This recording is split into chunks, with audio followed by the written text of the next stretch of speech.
Currently, the practice of medicine has become more complex, with the emergence of diseases that are caused by environmental changes around us. As OB-gynecologists, we need to be knowledgeable and capable to address these issues. Here are 10 frequently asked questions that may be useful to know. What is RDEH?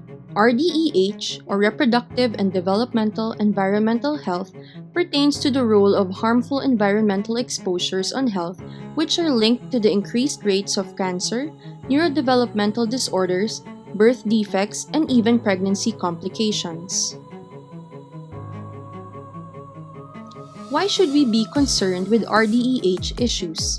In general, women exposed to harmful chemicals and products are susceptible to significant health risks to herself and to the developing fetus.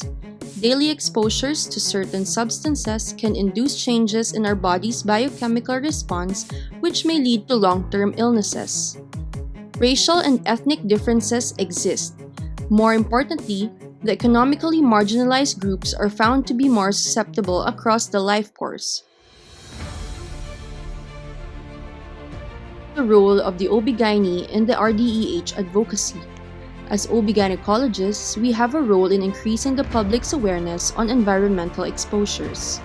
Screening of occupational and environmental exposures should be done routinely during patients' visits in the clinic. Partnerships with other health professionals and organizations promote preventive health care and increase public health information dissemination. What is climate change?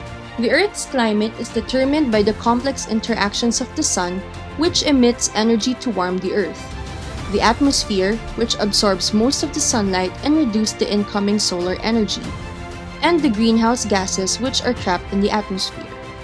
Various human activities, particularly the burning of fossil fuels, contribute to the greenhouse effect, which further increase the Earth's temperature and lead to climate change that we experience today.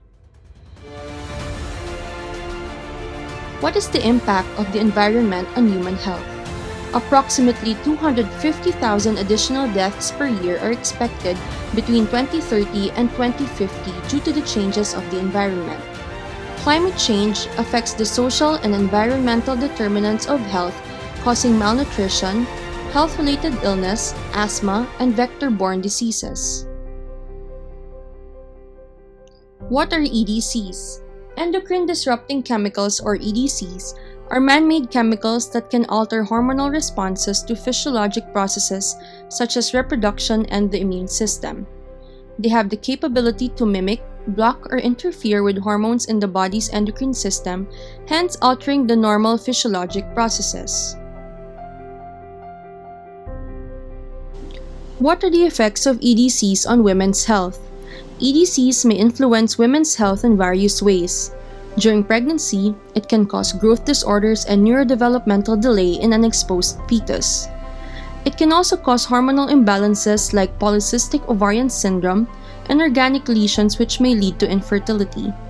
Moreover, the organ systems may also be affected, including the pulmonary, cardiovascular, and neurologic systems. What are the most common EDCs in the Philippines? EDCs are quite ubiquitous, from the air that we breathe to the food that we eat, and various household products that we use every day. Did you know that majority of cosmetic products contain considerable amount of lead and mercury, which are neurotoxic? Genistein, which can be found in soy products like milk tea, can cause fibroids and irregular menstrual cycles. BPAs, found in plastic, has estrogenic and obesogenic effects. Nitrates, found in the processed meats, can cause fetal loss, neonatal deaths, and developmental delay. How do we assess for exposure to EDCs? Here are guide questions and advice which we can use in our clinics. We can ask about their work with emphasis on any exposure to metals or chemicals, solvents or fumes, and radiation. Patients should be advised to wear the recommended personal protective equipment. We can also inquire about their living conditions, taking into account exposure to paint fumes, air pollution, kerosene, and smoking. Use of personal care products may also cause exposure to phthalates, which are thought to cause developmental problems for growing fetuses. Exposure to lead can be elicited by asking when their houses were built, use of pottery in cooking, herbal remedies, or accidental ingestion of lead containing soil or clay. Use of mercury-containing thermometer and ingestion of fish in high mercury should be discouraged. Use this table to advise your patients regarding mercury content of fishes and the allowable consumption of each. Lastly, we can inquire about the use of pesticides to kill household insects or to keep fruits and vegetables. Are there tips for a healthy home, body, and baby? These simple tips can pave the way for a healthy home, body, and baby. Exposure to toxic chemicals can be lessened by avoiding canned food, plastic containers, flame retardants, and insect baits. Use of organic items for the home and beauty or personal care products are encouraged. Avoidance of smoking should be practiced. Here are 10 frequently asked questions that may be useful to know. As a final note, it is undeniable that the health effects of environmental and lifestyle changes have become more serious in the recent times. As OB-GYNecologists, we have the duty to promote both reproductive and environmental health, while taking into consideration that this will have a huge impact not only today but for the future generations to come.